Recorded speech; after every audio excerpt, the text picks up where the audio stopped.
স্বাগত জানাচ্ছি আপনাদের দুজনকেই রাজনীতির এপিঠ-ওপিঠের আজকের আয়োজনে শুরু করব যে আ নির্বাচনের রোড ম্যাপ হয়ে গেছে বলে আমরা জানতে পারছি। আগামীকালই হয়তো সেটা জানাজানি হবে। আ এবং সরকারের পক্ষ থেকে বারবার বলা হচ্ছে, প্রধান উপদেষ্টা তো বলছেন, সরকারের অন্যান্য উপদেষ্টা, প্রেস সচিব সবাই বলছেন যে নির্বাচন হবে ফেব্রুয়ারিতে। বিএনপির স্থায়ী কমিটির সদস্য সালাউদ্দিন আহমেদ তিনিও বলছেন যে রোজার আগে ১ সপ্তাহ আগে নির্বাচন হবে, সে ব্যাপারে কোনো সন্দেহ সংশয় নেই। কিন্তু সরকার যেই মানে বিএনপি ছাড়া আর যেই দলগুলোকে ১ম সারির দল হিসেবে মূল্যায়ন করে বা এই ক্যাটেগরির দল হিসেবে মূল্যায়ন করে, এনসিপি এবং জামাতের কথা বলছি। তাদের মধ্যে নানান শর্ত জুড়ে দেওয়ার বিষয় আছে। এনসিপির নাসিরুদ্দিন পাটোয়ারি তো বলেইছিলেন যে নির্বাচন ফেব্রুয়ারিতে হবে না। নাহিদও বলছেন আ নির্বাচন ফেব্রুয়ারিতে হবে কিনা, হবে বলে মনে হয় না, এরকমটা বলছেন। আ মাসুদ কামাল, আপনার কাছ থেকে শুরু করি। মানে এত কিছুর পরেও কি কোনো এই প্রশ্নটা প্রতিদিনই মনে হয় করি। কারণ প্রতিদিন কোনো আপডেট হয় কিনা সেজন্যই আবার ঘুরে, ঘুরে প্রশ্ন করা।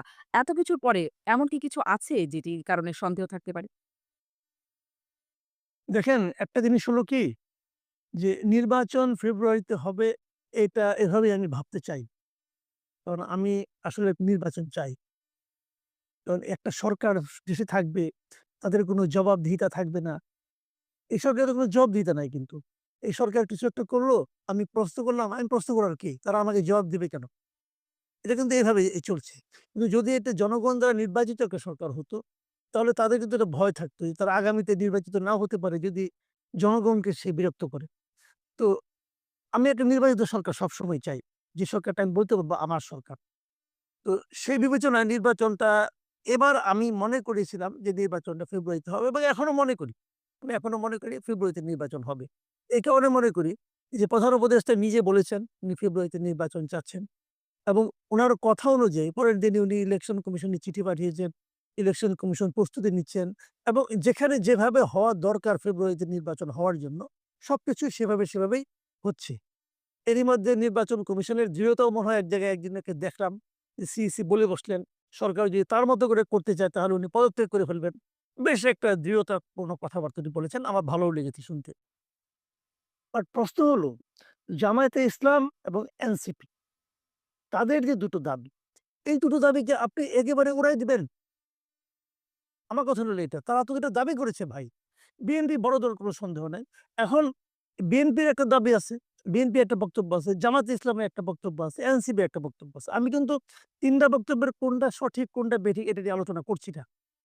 এই আলোচনা আরো অনেক পরের আলাপ। হয়তো আমার সেই যোগ্যতাও নাই। পরবর্তীতে হয়তো বলতেও পারবো অল্প করে যা বুঝি। কিন্তু আমার কথা হলো কি ৩ টা দল তো আপনি ৩ টা দলকে যদি মূল দল ধরি আমরা। আমি এনসিপি কে মূল দল ধরি না আসলে। আমি এনসিপি কে ওরকম দল ধরি। এনসিপি কে আমি এবি পার্টিরও নিচে ধরি। যদিও এবি পার্টি এখানে আছে আমাদের এখানে। সেজন্য আমি মনে করি যে এবি পার্টির চেয়েও অত বড় দল না। এই পার্টির নিচের দল যেটা। তারপরে ধরলাম ওই তর্কের খাতিরে ধরি। তারা যে দাবিগুলো তুলেছে, এই দাবিগুলো কিন্তু আপনাকে বিবেচনায় নিতে হবে ভাই। আপনি গাইড জন্য কিছু করতে পারবেন না। আপনাকে বিবেচনা নিয়ে বুঝাইতে হবে যে কেন এই দাবিটা ঠিক না। এটা আপনাকে বলতে হবে। এবং যে দাবিটা এনসিপি করেছে, এনসিপি দাবিটা কি একদমই অযৌক্তিক? আপনি সেভাবে ভাবেন। ওরা বলতে চাচ্ছে যে আপনারা একটা সনদ করলেন, জুলাই সনদ করলেন। সবগুলি রাজনৈতিক দল মিলে বসে করলেন। করার পর সেই সনদে কিছু নিয়ম ধরেন আমরা যদি শুনলাম আরকি যে ৭৩ টার ব্যাপারে বোধহয় যারা একমত হয়েছে মোটামুটি আরোগুলি আছে। এই ৭৩ টা যে আল্টিমেটলি থাকবে, পরবর্তী সরকার যে এগুলো ফলো করবে তার গ্যারান্টি কোথায়? এখন তারা যদি গ্যারান্টিটা চায়, চাওয়াটা কি অন্যায়? যদি গ্যারান্টি না থাকে তাহলে আর ২ মাসে এই সমস্ত এই যে চা বিস্কুট খাওয়ার প্রয়োজনটা কি ছিল? এই প্রশ্নটা তো উঠতেই পারে। এখন সেটাকে ৭৩ টা একমত হয়েছে। কিন্তু এই ৭৩ টা আপনি কিভাবে বাস্তবায়ন করবেন? এটা নিয়েই কিন্তু ঝামেলা এখন চলছে। এটা নিয়ে উনারা এনসিপি একভাবে চাচ্ছে, জামায়াতে ইসলাম আরেকভাবে চাচ্ছে, বিএনপি আরেকভাবে চাচ্ছে। এই ৩ টার সুরাহা হইতে হবে ভাই। আমরা সুরাহা চাই। আর সুরাহা না হলে তো সুরাহা না হলে কি হবে এটা এই ফুয়াদ ভাইরা বলতে পারবে। জি। উনারা পলিটিক্যাল পার্টি। আমি উনারা এর একটা অংশ। ওনার থেকে শুনি তারপরে আমরা জি, বলি। ব্যাসা পুয়াত সুরাহা না হলে কি হবে, এই প্রশ্নটাও পুরনো। তারপরেও এই প্রশ্নটা করতে চাই। এবং সাথে এটাও জুড়ে যেতে চাই যে সালাউদ্দিন আহমেদের বক্তব্য তো বলছিলাম, তিনি আরো বলছেন ঠুনকো বাহানায় নির্বাচন বর্জন করলে রাজনীতি থেকে মাইনাস হয়ে যাবে। কেউ কি মাইনাস হবার সম্ভাবনা বা আশঙ্কাও আপনি দেখেন? ধন্যবাদ। এই যে মাসুদ ভাই কিছুক্ষণ আগে সমালোচনা করছিলেন যে অন্তর্বর্তীকালীন সরকার অনির্বাচিত জবাবদিহিতা নাই। এই যে দেখেন আপনি প্রশ্ন করলেন, এই প্রশ্নের উত্তর দিতে কিন্তু মাসুদ ভাই রাজি হচ্ছে না। তাহলে দেখা যায় মাসুদ ভাই নিজেও কিন্তু জবাবদিহিতা বিশ্বাস করেন। একজন নাগরিক হিসাবে যে উনার কাছে জবাবদিহিতার একটা জায়গা আছে। তো জাতির এই সংকট আরকি। মাসুদ তো ভাই তো সেখানে কর্তৃপক্ষ না। মানে কর্তৃপক্ষ হলে না জবাবদিহিতা করবে। উনি তো বিশ্লেষণ করছে। তাই দেশের সিনিয়র লেখাজোখা করেন, মতামত তৈরি করেন, পক্ষে বিপক্ষে। তারও একটা জবাবদিহিতা আছে কবি ঠিক না বেঠিক বেশ আমি জবাব দিব সমস্যা নাই। আমি আসলে আপনি জবাবটা আমি শুনতে চাচ্ছি আরকি। যেহেতু আপনি এখানে একটা ওই ৩৫ দলের মধ্যে আপনারাও তো আছেন। আপনারা নিয়মিত মতামত দিচ্ছেন। আপনাদেরটা শুনি তারপর আমি বলব ভাই। আমার মতামতটা আমি বলব। আমার কোনো ব্যাপারে কোনো দ্বিধা নাই। জি। ব্যারিস্টার ফুয়াদ? নিয়ে আমি আ আ নির্বাচন নিয়ে আমি চ্যালেঞ্জ দেখতে পাচ্ছি কিন্তু শঙ্কা দেখতে পাচ্ছি না। যেটা অনেকেই বলছে যে ফেব্রুয়ারিতে নির্বাচন হয়ে যাবে কি যাবে না। আমি এই ব্যাপারে কোয়াইট কনফিডেন্ট যে নির্বাচন হয়ে যাবে। যদি কোনো কারণে নির্বাচনের দিন তারিখ আগাইতে পিছাইতে হয় সেটা প্রফেসর ইউনূস বিএনপি সহ রাজনৈতিক দলগুলোর সাথে আলোচনা করে সম্মতি নিয়েই করবেন। এই ব্যাপারেও আমার মধ্যে কোনো দ্বিমত নাই। এবং শারমিন আপা অথবা মাসুদ ভাইয়ের মনে থাকার কথা যে আমি কিন্তু একমাত্র ব্যক্তি রাজনৈতিক দলের যিনি শুরু থেকে প্রফেসর ইউনূসের উপরে নির্বাচনের ব্যাপারে আমি আস্থাশীল ছিলাম। একদম প্রপারলি কনফিডেন্ট ছিলাম যে নির্বাচন নিয়ে উনি কোনো হেলাফেলা করবেন না। ডিসেম্বর ২৫ থেকে জুন ২৬ বিভিন্ন রাজনৈতিক দল এবং নেতাদের ব্লাড প্রেশার কিন্তু ২৫০-৩০০ তে পৌঁছে গেছিল। নির্বাচন বিষয়ে আমার ব্লাড প্রেশার সবসময় ৮০-১২০ এ ছিল। এটা কখনো বেশ কম হয় নাই। অতএব সেই জায়গাতে আমি বোধ করছি নির্বাচন নিয়ে মোটা দাগে কোনো শঙ্কা দেখতে পাচ্ছি না। এবং নির্বাচন হয়ে যাওয়াটা দেশের জন্য, জাতির জন্য, সবার জন্য কল্যাণকর। আপনারা দেখতে পাচ্ছেন যে রিসেন্টলি যে খবর বেরিয়েছে হাসিনার সাথে এসালমের দিল্লিতে মিটিং হয়েছে। আওয়ামী লীগের নেতাদের সাথে সৌদি আরবে মিটিং হয়েছে। প্রায় ৪,৫০০ কোটি টাকার লেনদেনের আলোচনা চলছে এখানে এবং এগুলো নির্বাচন না হবার জন্য চেষ্টা করা হচ্ছে। তাই রাজনৈতিক দল হিসাবে আমরা কোন রকম ফাঁদে পা দেওয়ার কাজ করাটা মোটেই বুদ্ধিমানের কাজ। এবং আমাদের পক্ষ থেকে আমরা বারবার বলেছি জুলাই সনদ নিয়ে আমাদের সিরিয়াস রিজার্ভেশন আছে। জুলাই ঘোষণাপত্র নিয়ে আমরা অসন্তুষ্ট।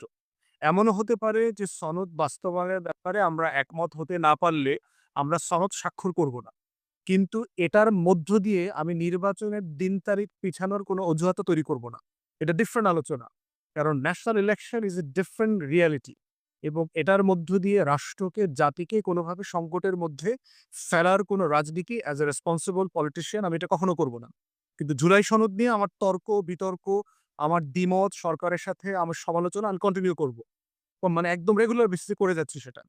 এইজন্য আমি যেটা চ্যালেঞ্জ দেখতে পাচ্ছি সেটা হচ্ছে দেখেন ১ম এটি কি আপনারা ভাবতে পারেন না বা অন্যান্য রাজনৈতিক দলগুলো আছে বিশেষ করে যারা আইনি ভিত্তি এই সরকারের সময়ই চাচ্ছে, তারা কি এটা বিশ্বাস করছেন না যে পরবর্তী রাজনৈতিক সরকার আসলে সেটিকে বাস্তবায়নের পথ তৈরি হবে বা আইনি ভিত্তি দেওয়ার সুযোগ হবে, এটা কি তারা বিশ্বাস করছেন না? অবিশ্বাসের একটা ঘাটতি তো বাংলাদেশে আছে। রাজনীতি আমরা যারা করি আমাদেরকে জেনারেলি মানুষ খারাপ মানুষ মনে করে। আমাদেরকে মিথ্যাবাদী মনে করে, আমাদের আপনারাও আসলে ওদেরকে তাই মনে করেন? সেটা আমি মনে করি কিনা সেটা অন্য আলোচনা আরকি। ওইটা আলোচনাতে গেলে আমার সহকর্মীদেরকে বদনামি করতে হবে। বাট আমি সত্যিতভাবে আমি সহ বলছি যে আমাদেরকে সাধারণত দেশের মানুষ খারাপ মানুষ মনে করে, বাজে মানুষ মনে করে, অসৎ মনে করে। মনে করে যে আমরা এই রাজনীতি করে লুটপাট করে খাই, আমরা তদবির করে খাই, আমরা ঠিকাদারি করে খাই। অতএব সেই জায়গাটাতে ঐতিহাসিকভাবে এই সত্যতাগুলো আমরাই রাজনীতিবিদদের প্রতিষ্ঠিত করেছি।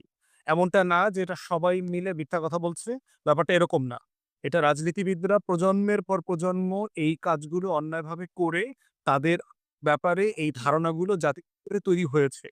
আপনি দেখেন মাসুদ ভাই তখন আ আরো আরো বেশি ইয়াং ছিলেন, ক্যাম্পাসে ছিলেন। ৮০ দশকে যে রাজনীতিটা হয়েছে, সবাই কিন্তু তখন মনে করেছিল যে ৯০ তে ৩ জোটের রূপরেখার ভিত্তিতে বাংলাদেশটা একটা ভিন্ন বাংলাদেশ হবে। লিখিত ৩ টা দলের ৩ টা জোটের আলাদা প্রস্তাবনা ছিল।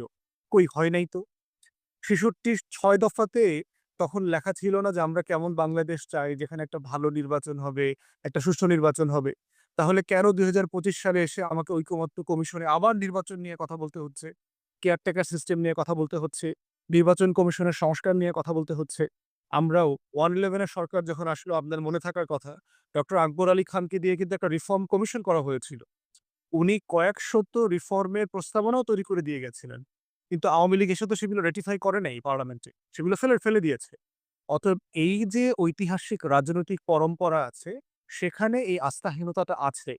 তাই আজকে যারা আমরা বাস্তবায়নের ব্যাপারে সিরিয়াস কমিটমেন্ট চাই, আমরা যারা বলছি যে জুলাই সনদটা স্বাক্ষরের দিন থেকে বাস্তবায়িত হতে হবে। পার্টিকুলারলি যেই ধারাগুলোতে কোনো দ্বিমত নাই। আমরা সকল রাজনৈতিক দল একমত হয়েছি। তাহলে সেটা বাস্তবায়ন করবার জন্য কেন ২০২৬ এর নির্বাচন হয়ে আরো ২ বছর সময় আমি কেন নষ্ট করব? একটা জাতির জীবনে কি ২ বছর গুরুত্বপূর্ণ সময় না? যদি একটা সংস্কার আমি ২০২৬ এর সংসদের আগে করতে পারি, সেটার জন্য আমি ২০৩১ এর সংসদকে কেন রেফার করব? অতএব আমরা যারা বাস্তবায়ন চাই, আমরা তো আসলে জাতীয় স্বার্থে চাই। কিন্তু এটার মানে এটা না যে এই বাস্তবায়নকে কেন্দ্র করে আমরা নির্বাচন পিছায়ে দেবার কোনো অজুহাত তৈরি করব। সেটা জাতীয় স্বার্থের জন্য মোটেই গ্রহণযোগ্য হবে সেটা এমন যে বাস্তবায়ন না হলেও নির্বাচনের সময়ই হয়ে যাবে। হওয়াই উচিত। এবং এটা একটা ডিফারেন্ট আলোচনা। প্রয়োজনে আমরা দলের সমালোচনা করব। হুম। আমরা বিএনপির সমালোচনা করব, অন্য দলের সমালোচনা ওই করব। প্রশ্নটাও করছিলাম, এটাও কি একটু বলবেন যে কাউকে কি মাইনাস হয়ে যাবার মানে শঙ্কা দেখেন? যেটি সালাউদ্দিন আহমেদ বলছেন যে যারা বর্জন করবে তারা রাজনীতি থেকে মাইনাস হয়ে যায়। মানে এই যে এটা একটা সিম্পলি পলিটিক্যাল স্টেটমেন্ট, পলিটিক্যাল রেটরিক্স আছে। বিভিন্ন দল বিভিন্ন ভাষায় কথা বলে। মাইনাস কে হয় দেখেন হিস্টোরিক্যালি মুসলিম লীগের ইতিহাস দেখেন, এটা সেই ১৯০৪ সালে প্রতিষ্ঠিত হয়ে সে কোন লেভেলের কন্ট্রিবিউশন করেছে।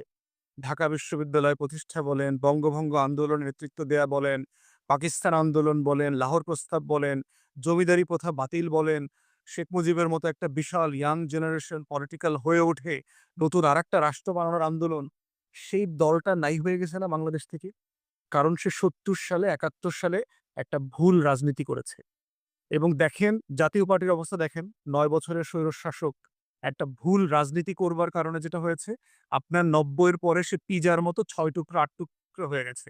একটা আঞ্চলিক ওই মাসুদ ভাই জানে আঞ্চলিক পত্রিকা আছে বাংলাদেশে। তো ঐরকম রংপুর বিভাগের একটা দলে পরিণত হয়ে ঠিক একইভাবে দেখেন গণ-অভ্যুত্থানের পরে অথবা শেখ মুজিব মারা যাওয়ার পরে আওয়ামী লীগ ৪ টুকরা হয় নাই ৭৯ সালে। তো এই আওয়ামী লীগও কেন আজকে নাই হয়ে গেল? পলিটিক্যাল ডাইনোসর হয়ে গেল। অতএব নাই হয়ে যায় কেন এবং রাজনৈতিক দলের উত্থান কেন হয়? এটা হচ্ছে আপনি যদি জনগণের পালস বুঝতে ব্যর্থ হন, আপনি যদি জনগণের হয়ে না ওঠেন, আপনি যদি জনগণের ভাষায় কথা না বলেন, সে যেটা চায়, এই আকাঙ্ক্ষা পূরণ করতে না পারেন, তখনই শুধু আপনি নাই হয়ে যাবেন। জি। তাতে নির্বাচন বর্জন করে মাইনাস হবার সংখ্যা সেটি আপনি দেখছেন না। অর্জনের ইতিহাস তো বাংলাদেশে বহুবার আছে ভাই। ৯৬ সালে যখন আপনি কি মনে করেন এই নির্বাচনেও বর্জন করার মতো অবস্থা আছে বা দলগুলো করতে পারে? এখন পর্যন্ত কেউ বর্জন করবে এটা আমি বোধ করি এখন পর্যন্ত বোঝা যাচ্ছে যে বর্জন করার মতো নাই। আমি একটু যেটি ব্যারিস্টার ফুয়াদ বলছিলেন যে আওয়ামী লীগ আসলে অনেক টাকা ঢালছে বা এস আলমের সাথে বৈঠকের যে ব্যাপারটা জনাব মাসুদ কামাল, আমি শুনছিলাম মির্জা ফখরুল ইসলাম আলমগীরও বলছেন যে শেখ হাসিনা দিল্লিতে বসে নির্বাচন বানচালের ষড়যন্ত্র করছেন। ২,৫০০ কোটি টাকা ইতিমধ্যে ঢেলেছেন। এটি মির্জা ফখরুল ইসলাম আলমগীর বলছেন। আমি একটু এটা আপনার কাছ থেকে বুঝতে চাই যে আওয়ামী লীগ নির্বাচন না হলে তার লাভ কি? আর হলে নির্বাচনটা হয়ে গেলে তার ক্ষতি কি? তারা তো আসলে দেশের বাইরে বা ঠিক দেশের রাজনীতির সিনের বাইরে আছে।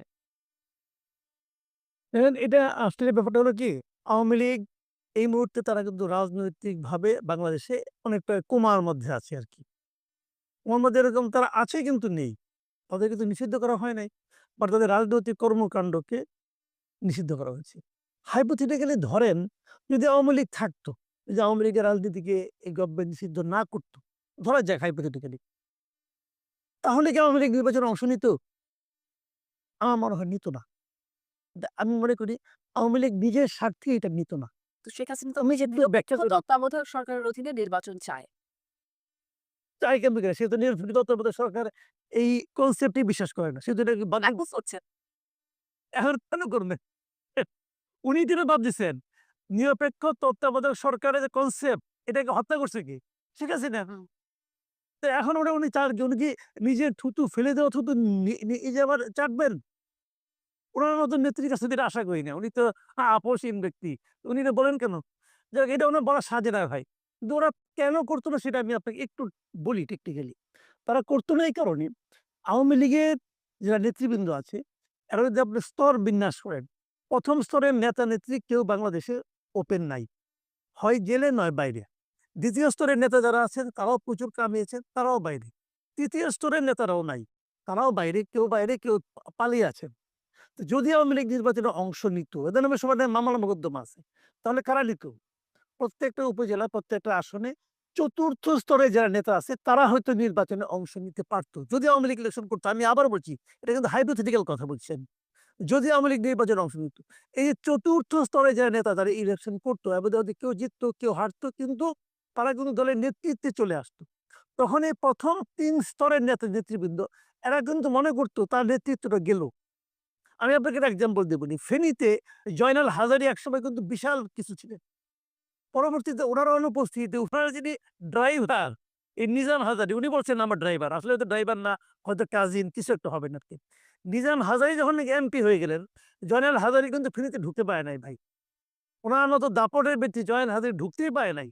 কাজেই এই ৩য় সারির লোকজন যখন নেতৃত্বে চলে আসতো, তখন আওয়ামী লীগের ১ম, ২য়, ৩য় সারি যারা নাকি এখনো মনে, মনে কল্পনা করে পুনর্দিন দেশে ব্যাক করবেন, তাদের ব্যাক করার সুযোগ থাকতো না। এইজন্য তারাই নির্বাচনে অংশ নিতে দিত না কাউকে। এটা আমি একটা হাইপোথেটিক্যাল কথা বললাম। তাহলে এখন কি হয়েছে? তাদের এই কাজটা সরকার নিজেই করে দিছে। যে যাও, তোমাদের আসতে হবে না। তোমরা নির্বাচন করতে পারবা না। এখন তারা কি করবে? তাদের হাতে তো অপরিমিত অর্থ। এটা অস্বীকার করার কোনো নাই, মানে দ্বিধা নাই। এদের হাতে অপরিমিত, মানে আমার আপনার চিন্তার বাইরে অর্থ তাদের কাছে আছে। তারা সেই অর্থ নিয়ে বাইরে বসে আছে। ওখান থেকে বাইরে থেকে আসলে টাকা পয়সা পাঠানো খুব সহজ। কিছু লোক একজন একটা জায়গায় একটা উপজেলায় মনে করেন আপনার একটা বিশৃঙ্খলা তৈরি করতে কত টাকা লাগে? খুব বেশি টাকা লাগে না ভাই। তো এখন তারা এই টাকা ইউজ করতে পারে।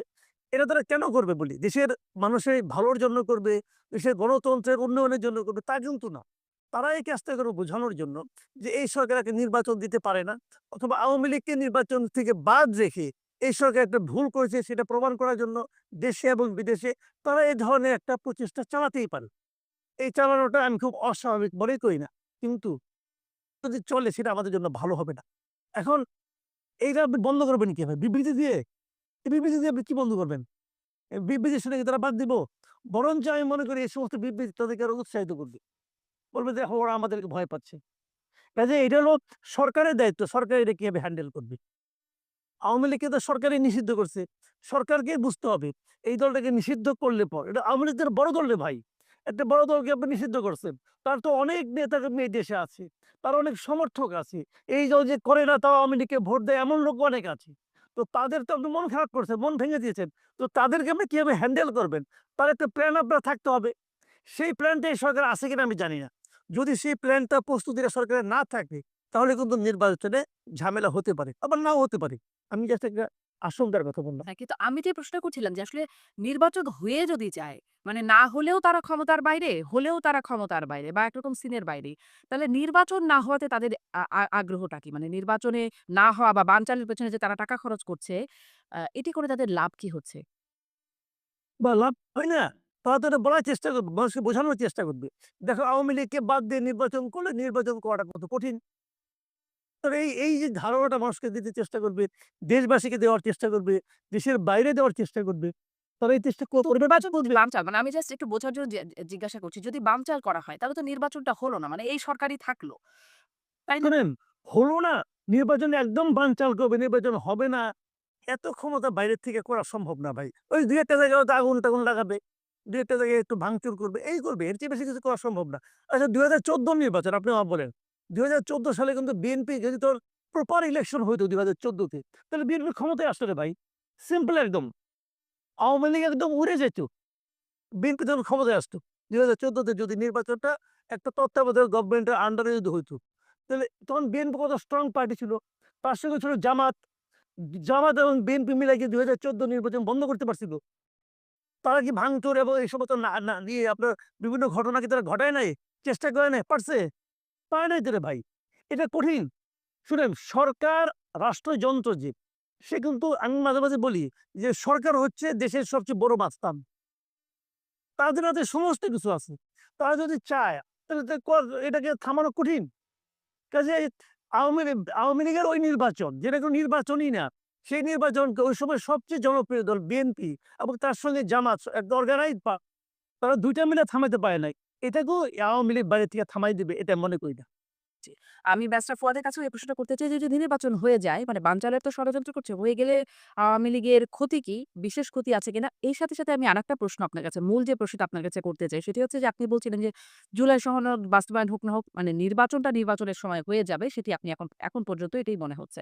কিন্তু আমি দেখছিলাম যে সার্জিস আলম ফেসবুকে একটা পোস্ট করছেন। আ তিনি একটা একরকম থ্রেট দিচ্ছেন যে জুলাই সনদের আগে নির্বাচন মানে আর কোনো আলোচনা করা যাবে না। যদি কোনো আলোচনা থাকে সেটি নির্বাচন মানে জুলাই সনদ বাস্তবায়ন আইনি ভিত্তি দেওয়ার পরে আমি যদি ১ম এ একটু পড়ি, শেষের অংশটুকু একটু অশ্লীল হয়ে গেছে, গালাগালি পর্যায়ে চলে গেছে। ওই অংশটুকুতে না যাই। জুলাই সনদের মাধ্যমে মৌলিক সংস্কার বাস্তবায়নে যারাই বাধা হয়ে দাঁড়াবে, তাদের মুখোশ জনগণের সামনে উন্মোচন করা হবে। জুলাই সনদ বাস্তবায়নের নিশ্চয়তার পর অন্য আলাপের শুরু হতে পারে, তার আগে না। উপদেষ্টা হোক আর রাজনীতিবিদ, কাউকেই ছাড় দেয়া হবে না। সাধু সাবধান। কে কি করছেন কিংবা করতে চাচ্ছেন কোনো কিছুই গোপন থাকবে না। শেখ হাসিনা তো জান নিয়ে পালাইতে পারছে, আপনারা সেটাও পাবেন না। তারপরের অংশটা অনেকটাই মানে বলার মতো না। কিন্তু এই যে শেখ হাসিনা জান নিয়ে পালাইতে পারছে, আপনারা পারবেন না। আপনারা কাদেরকে থ্রেট দিচ্ছে? জুলাই সনদ বাস্তবায়ন না হলে কাদের উপরে এই থ্রেটটা, হুমকিটা? দেখেন মাসুদ ভাইকে যেটা জিজ্ঞেস করছিলেন যে আওয়ামী লীগের আসলে লাভ ক্ষতি কি নির্বাচনটা বানচাল করলে? আওয়ামী লীগ আসলে কি চায়? আওয়ামী লীগ চায় হচ্ছে বর্তমান সরকারকে আন্ডারমাইন করা যেকোনো মূল্যে। এই গণ-অভ্যুত্থানের পরে বাংলাদেশ তোমরা আসলে কি পাইলা? বাংলাদেশীরা তোমরা আসলে কি পাইলা? ইউনূস সরকার পাইলা তো? যে আসলে একটা নির্বাচনই করতে পারে না। তাহলে আমি না হয় ধরো ডামি নির্বাচন করছি, রাইতের নির্বাচন করছি বা নির্বাচন তো করছি। আর এখন তো সব গণ-অভ্যুত্থানের পক্ষে তোমরা। তো সেই সরকার তো একটা নির্বাচন করতে পারতেছে না। দেশের আইন-শৃঙ্খলা পরিস্থিতি নিয়ন্ত্রণে নয়, আমলারা কথা শুনে না, ইলেকশন কমিশন একটা আপিল শুনানির ভিতরে ২ পক্ষের মারামারি থামাইতে পারে না। সে ৪৩,০০০ সেন্টারের নিরাপত্তা কেমনে দিবে? এই যে একটা নতুন গণ-অভ্যুত্থান পরবর্তী বাংলাদেশের উপরে জনগণের যে আস্থা তৈরি হওয়ার জায়গাটা, এই আস্থাটাকে আঘাত করা। এই আস্থাটা ভেঙে যাবে। এটা সে চায়। দ্বিতীয়ত যেটা চায় যে বানচাল করবার চেষ্টা করে যদি ফেব্রুয়ারি থেকে ইলেকশনটা পিছায়া দেয়া যায়, তাহলে যেটা হবে রাজনৈতিক দলগুলোর ভিতরে বিভেদ এবং দূরত্ব বাড়বে। যে তখন আসলে কে আওয়ামী লীগের পক্ষ হয়ে নির্বাচন পিছানোর করতেছে, ষড়যন্ত্র করতেছে, কে আওয়ামী লীগের দোসর, কোন দল আওয়ামী লীগের কাছ থেকে টাকা নিচ্ছে, কোন দল এই এসালামের টাকা দিয়ে বড়, বড় সমাবেশ, মিছিল মিটিং করতেছে, কোন দল এসালামের সম্পত্তি পাহারা দিতেছে। এই যে একজনের ব্যাপারে আরেকজনের যে বক্তব্যগুলো আছে, যেগুলো আমরা সিটিং রুমে, বেডরুমে রেগুলার মাসুদ ভাইরা বিভিন্ন হাউসে গিয়ে গোপনে, গোপনে কথা বলেন। এগুলো তখন পাবলিক হয়ে যাবে। যে আসলে কার ছেলে কোন কোম্পানিতে ডাইরেক্টর হইছে, কে কার গাড়িতে চড়ে, কে কার সম্পত্তি পাহারা দিচ্ছে, কার বস্তা কোথায়, কে কার ব্যাংকের মালিকানার দায়িত্ব নিছে, দখলের দায়িত্ব নিছে। এই আলোচনাগুলো তখন আসবে। আসলে যেটা হবে, তখন আওয়ামী লীগ বলতে পারবে, "দেখো, এই নির্বাচন তো মানে আমরা তো নির্বাচন বাইরে থেকে এখন আসবে না কেন? তখন আসবে আর এখন আসছে না কেন? এখন এখন আপনার খুবই বিচ্ছিন্ন আলোচনা আকারে আসছে আরকি।" তখন যেটা আসবে এটা অনেক বড়, বড় দলের বড়, বড় নেতারা তখন এগুলো বলবেন আরকি। এখন যেটা আপনার অনলাইনে বট আইডি, এই আইডি, গসিপ এইভাবে আসতেছে আরকি। তখন এটা মোটা দাগে আসবে। এইটা করার মধ্য দিয়ে যেটা হবে যে গণ-অভ্যুত্থানের ব্যাপারে, গণ-অভ্যুত্থানের পক্ষের মানুষদের ব্যাপারেই গণ-অভ্যুত্থানের সমর্থককারী জনগণরা তখন বিরক্ত হয়ে যাবে।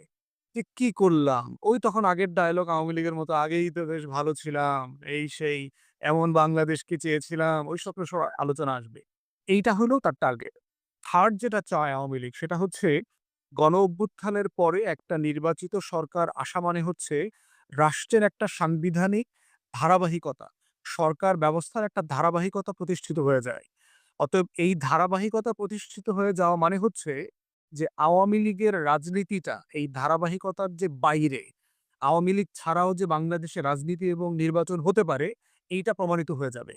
সেটার মধ্য দিয়ে যেটা হবে আওয়ামী লীগের রাজনীতি আরো বেশি বিপদে পড়বে এবং যেটা বারবার বলি যে সে আসলে ডাইনোসরের মতো কঙ্কালে পরিণত হবে।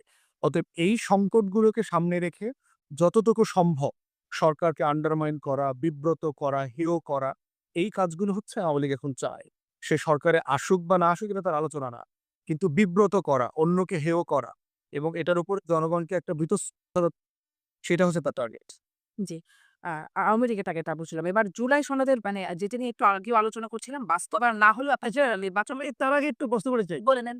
এই ফওয়াদ ভাই একটা কথা বললেন যে বিভিন্ন হাউসে মাসুদ ভাইরা যে যায়, হ্যাঁ, এটা আসলে কি আমি বুঝি নাই কিন্তু উনার কথাটা। গোপনে আমি একটু আপনার কাছে বুঝতে চাচ্ছিলাম বিষয়টা। বুঝছেন? আমি কিন্তু বুঝতে পারি না জিনিসটা।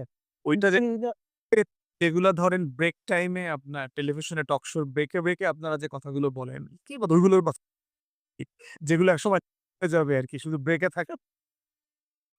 কি বলেন মাসুদ ভাই, ব্রেক টাইম একটু আমরা শুনি যে গোপনে, গোপনে যেগুলো? না আমি আসলে মানে ঠিক আছে ব্রেক টাইমে তো আমরা ওটাই হাসি তামাশা করি।